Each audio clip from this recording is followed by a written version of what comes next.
Good morning students, कैसे हैं आप सब। आज हमारा टॉपिक है डिसऑनर ऑफ नेगोशिएबल इंस्ट्रूमेंट्स। यहाँ पर डिसऑनर का मतलब समझ लेते हैं। जब भी कोई भी नेगोशिएबल इंस्ट्रूमेंट एक्सेप्टेंस के लिए ड्रॉई या किसी भी डेटर के पास जाता है और वो उसे पेमेंट देने के लिए या एक्सेप्ट करने के लिए मना कर देता है, तो उसे हम कहेंगे कि बिल या जो भी नेगोशिएबल इंस्ट्रूमेंट है वो डिसऑनर हो गया है।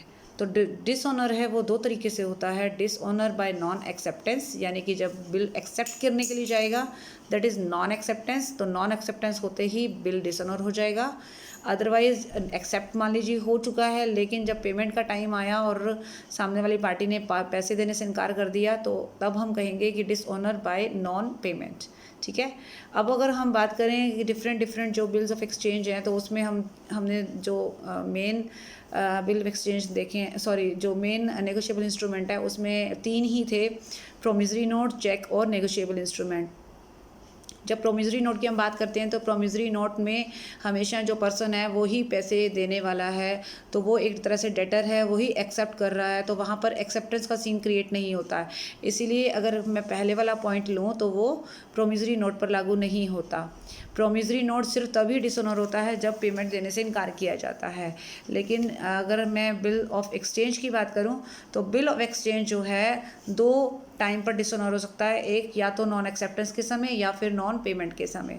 और अगर हम चेक की बात करें तो चेक भी एक ऐसा इंस्ट्रूमेंट है जो ड्रॉर के द्वारा बैंक के ऊपर लिखा जाता है और बैंक को कहा जाता है पेमेंट के लिए। तो अगर बैंक, क्योंकि बैंक ने उसे एक्सेप्ट नहीं करना है, इसलिए वहाँ पे भी डिसऑनर बाय नॉन एक्सेप्टेंस नहीं होगा, लेकिन डिसऑनर बाय नॉन पेमेंट ज़रूर हो सकता है। क्योंकि मान लीजिए अगर जो पर्सन जिसको पेमेंट मिलनी है, अगर वो पैसा चेक लेकर बैंक के पास जाएगा और बैंक उसे पेमेंट देने से इनकार कर देता है, तभी हम मानते हैं कि वो चेक डिसऑनर हो गया है। ठीक है।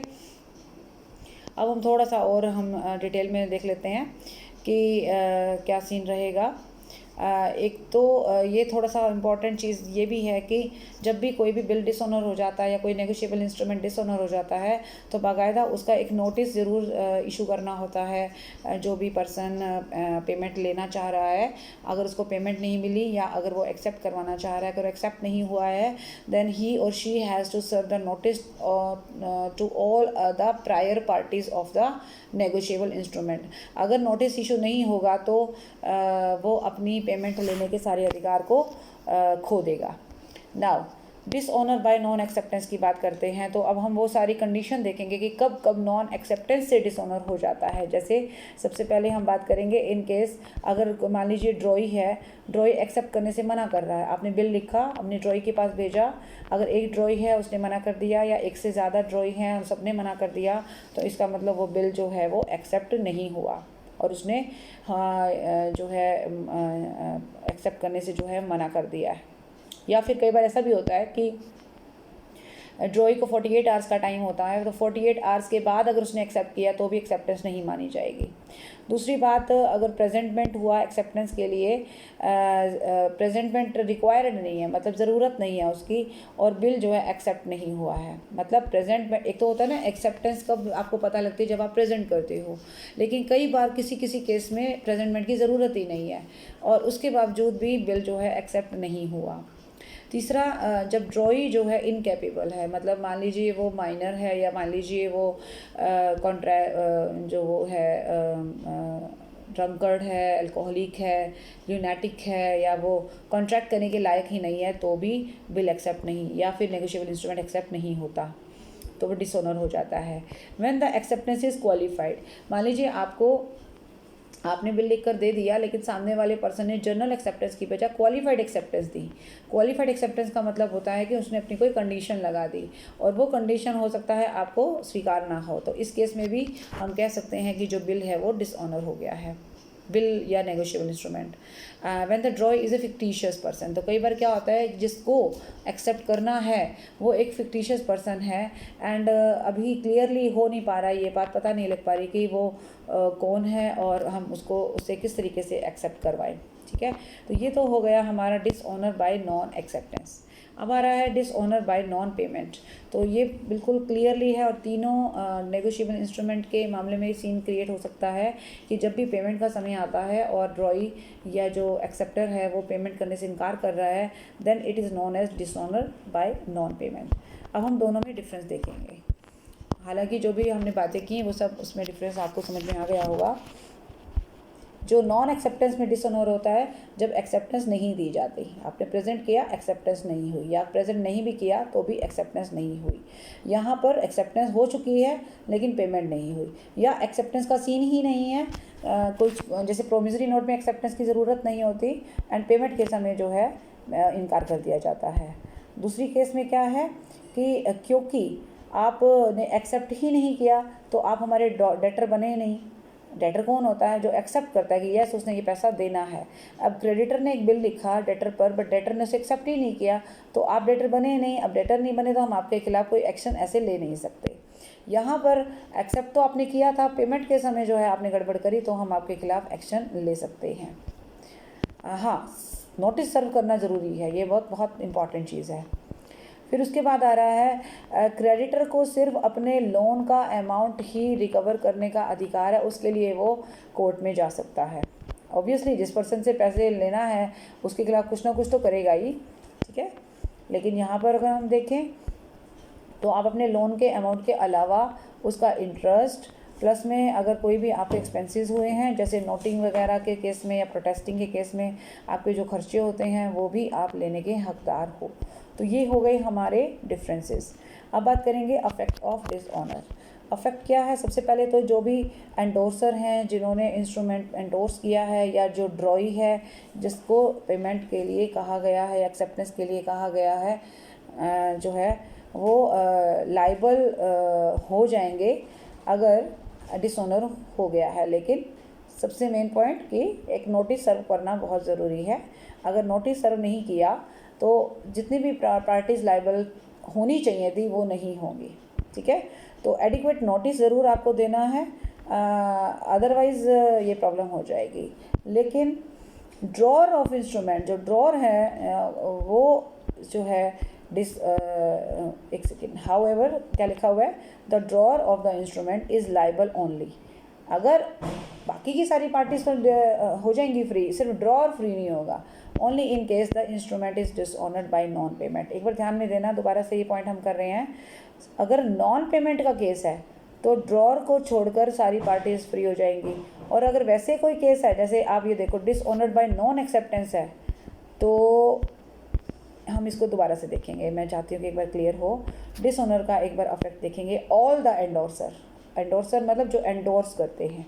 आपने मुझे एक बिल दिया, मैंने एक्सेप्ट करके आपको दे दिया, ठीक हो गया। तो आप कौन बन गए? आप तो ड्रॉर हो, मैं ड्रॉई हो गई हूँ। आप उसको एंडोर्स कर सकते हो किसी अपने फ्रेंड को, तो जब आप एंडोर्स करते हो तो उसे एंडोर्सर कहा जाता है, ठीक है। तो अभी यहाँ पर देखो क्या कह रहा है, जितने भी एंडोर्सर हैं राइट, वो as well as the drawee, और जो भी ड्रॉई है वो लाइबल होंगे, ठीक है। And can be held liable by the drawer in case instrument dishonour हो जाता है नॉन एक्सेप्टेंस में। नॉन एक्सेप्टेंस में सभी लोग एक तरह से लाइबल हो गए, लेकिन जो हमारा नॉन पेमेंट का चक्कर है या नॉन पेमेंट का जो केस है उसमें सिर्फ ड्रॉर ही है जो लाइबल रहेगा, बाकी सब फ्री हो जाएंगे। तो ये वाला थोड़ा सा पैराग्राफ को अच्छे से कर लीजिएगा। फिर है नोटिस ऑफ डिसऑनर। तो ये भी फिर से बता रही हूँ मैं कि जब भी कोई भी एक्सेप्टेंस या जो भी हमारा पेमेंट का सीन है वो नहीं बन पाता तो बिल या जो भी नेगोशिएबल इंस्ट्रूमेंट है वो डिसऑनर हो जाता है, तो उसके लिए एक नोटिस ज़रूर देना होता है। तो होल्डर की ये ड्यूटी है कि उसे एक नोटिस सर्व करना चाहिए उन सब पार्टीज़ पर जो कि लाइबल थी पेमेंट के लिए, ठीक है। ओके, कई बार ऐसा होता है कि सभी पार्टीज़ को जब नोटिस दिया जाता है तो एक्चुअली में उसमें से कुछ पार्टीज़ ऐसी होती हैं जो लाइबल नहीं थी। तो ऑब्वियसली ये मेन तो फोकस करना है हमें उन्हीं पार्टीज़ पे करना है, all such parties home he it ends. तो मतलब ये है कि आपने जो है नोटिस दिया, ठीक है, तो हर पार्टी, ईच पार्टी, जब भी हर पार्टी को नोटिस मिलेगा इस डिसऑनर का, उनको क्या करना है, उनको रीजनेबल टाइम के अंदर जब भी उनको ये नोटिस मिले तो उनको ये नोटिस उन सभी पर्सन को फिर ट्रांसफ़र करने हैं, उन सब पार्टीज़ को जिनको लायबल बनाने का उसका इंटेंशन है।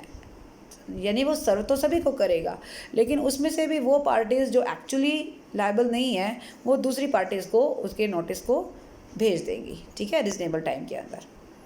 अब क्या कह रहा है, अगर नोटिस समय में नहीं दिया गया तो सभी पार्टीज़ उससे फ्री हो जाएंगी, ठीक है। चलिए, अब mode in which notice of dishonour में बी गिवन, यानी कि किस तरीके से नोटिस दिया जा सकता है।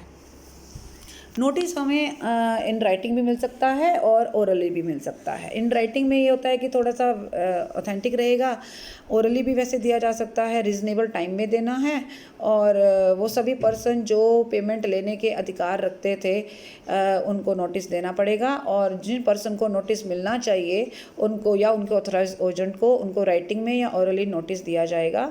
मान लीजिए कोई पर्सन इंसॉल्वेंट हो गया है तो उसके ऑफिशियल रिसीवर को, अगर कोई डेथ हो गई है तो उसके लीगल रिप्रेजेंटेटिव को इन नोटिस दिया जाएगा, ठीक है। और ये नोटिस जो है वो रीज़नेबल टाइम के अंदर दिया जाएगा। और उसके अलावा अगर प्लेस की मैं बात करूँ तो कहाँ पे दिया जाएगा, तो जो भी ड्रॉई का प्लेस होगा, एक्सेप्टर का जो बिज़नेस प्लेस है, या तो वहाँ पर या फिर जहाँ पर वो रहता है वहाँ पर। तो इस तरीके से कोई किसी ना किसी पर्टिकुलर प्लेस पे उसको हमें ये नोटिस देना होगा, और अगर बाय पोस्ट देना है तो हम इसको रजिस्टर्ड पोस्ट से ही देंगे। Now next point is when notice of dishonour is not necessary, कब ज़रूरत नहीं है डिसऑनर का नोटिस देने की। नंबर 1, जब कोई भी पार्टी जो नोटिस लेने के हकदार है, अगर वो अपनी मर्ज़ी से ही ये कह देती है कि मुझे नोटिस की ज़रूरत नहीं है, और जो है मैं मतलब बिना नोटिस के ही मैं एक्सेप्ट कर रही हूँ कि हाँ डिसऑनर हो गया है। जैसे एक एग्जांपल भी दे रखा है, मान लीजिए एक एंडोर्सर है, ठीक है। एंडोर्समेंट के समय कई बार क्या होता है कि एंडोर्सर बिल के ऊपर ये लिख देते हैं कि जब भी ये डिसऑनर होगा तो हमें नोटिस की ज़रूरत नहीं है, आप हमें नोटिस नहीं भी सर्व करेंगे तो भी हम उसके लिए लायबल रहेंगे। तो उस केस में बिना नोटिस के भी काम चल सकता है। दूसरी बात, जब ड्रॉर जो है वो मान लीजिए एक ड्रॉर है जिसने चेक लिखा है और बैंक को उसने खुद ही पेमेंट करने के लिए मना कर दिया। मान लीजिए मैंने आपको 5,000 का चेक दिया कि जाइए पेमेंट ले लीजिए बैंक से, और फिर मैंने बैंक को फ़ोन करके मना कर दिया कि जी एक जो आप कोई भी चेक मेरा जो है रिलीज़ नहीं करोगे, पेमेंट रिलीज़ नहीं करोगे। तो इसका मतलब तो अब आपको अलग से नोटिस देने की क्या ज़रूरत है, क्योंकि आप तो ऑलरेडी पता है आपको कि बैंक पेमेंट नहीं करेगा। तो नोटिस का मतलब सिर्फ यही होता है कि इन्फॉर्म करना एक तरीके से, और हम नोटिस की क्या ज़रूरत है, नोटिस का मतलब होता है सामने वाले को इन्फॉर्म करना। और अगर हम इन्फॉर्म कर रहे, हमें ऑलरेडी इस बात का पता है तो इन्फॉर्मेशन की ज़रूरत नहीं है। तीसरी चीज़, जब हम चेक लिख रहे हैं, मान लो मुझे पता है कि मेरे अकाउंट में 5,000 नहीं है और फिर भी मैं चेक लिख रही हूँ, तो भी मुझे नोटिस की ज़रूरत नहीं है, क्योंकि मैं ऑलरेडी जानती हूँ कि ये जो पेमेंट होगी ही नहीं, ठीक है। फिर 4th पॉइंट पे आ जाते हैं कि मान लीजिए किसी पर्सन को आपको नोटिस देना है और पर्सन ना तो बिज़नेस प्लेस पे है, ना वो अपने घर पे है, और कहीं पे भी वो हमें नहीं अवेलेबल हो पा रहा है, देन हम उसको नोटिस कैसे देंगे, तो हम नोटिस नहीं दे पाएंगे। मान लीजिए कोई ऐसा पर्सन है जो मान लीजिए होल्डर है, उसकी डेथ हो चुकी है, या वो इंसॉल्वेंट हो चुका है, या फिर वो इतना सिक है कि वो नोटिस नहीं दे पाया, मतलब कोई ना कोई ऐसा रीज़न है जो उसकी कंट्रोल के बाहर था और वो नोटिस नहीं दे पाया, तो हम उसके इस एक्सक्यूज़ को कंसिडर कर सकते हैं। अब कई बार क्या होता है, जो एक्सेप्टर है वो ही ड्रॉर है, ऐसा भी हो जाता है। कई बार मान लीजिए एक चेक घुमा फिरा के वापस आपके पास दिया जाता है, या कोई भी बिल है या कोई भी प्रोमिसरी नोट है वो घुमाकर आपके पास कई बार कई सर्कल में होकर आता है, तो अब एक्सेप्टर भी आप ही हैं, ड्रॉर भी आप ही हैं, राइट। तो इन केस जो है बाकी की सारी पार्टीज़ को आपको नोटिस की ज़रूरत नहीं है, और बीच की सारी पार्टीज़ ऑटोमेटिकली लायबिलिटी से फ्री भी हो जाएंगी। नेक्स्ट इज़ जब प्रोमाइजरी नोट जो है नेगोशिएबल नहीं होता, ये बात सभी पे लागू होगी। कोई भी बिल ऑफ एक्सचेंज अगर नेगोशिएबल नहीं रहता, राइट, तो इसका मतलब होता है जब नेगोशिएबल ही नहीं रहा तो उस केस में भी हम उसको ना तो एंडोर्स कर सकते हैं, ना कुछ और इस तरीके का राइट है हमारे पास। इन केस जो है यहाँ पे भी हमें कोई नोटिस की ज़रूरत नहीं होगी। And when the parties entitled to the notice of dishonour promises, जब जो पार्टीज़ नोटिस जिनको मिलना था, अगर वो अनकंडीशनली ये कह देती हैं कि ओके हम आपको पेमेंट कर देंगे, तो फिर उन्हें नोटिस देने की ज़रूरत नहीं है। तो ये बहुत सारी कंडीशन है, जब हम ये देखेंगे कि हमें नोटिस नहीं भी मिला तो भी हमें अपने राइट्स हमें पता है और हमें वो राइट्स हमें ज़रूर मिले हुए हैं। वैसे नॉर्मल कंडीशन में तो नोटिस देना ज़रूरी है, बिना नोटिस के होल्डर अपने सारे अधिकार खो देता है, मतलब उसको पेमेंट नहीं मिलेगी फिर। लेकिन अगर वो नोटिस दे देता है देन वो सारी पार्टीज़ को लायबल बना सकता है। So thank you for this video, bye bye, take care.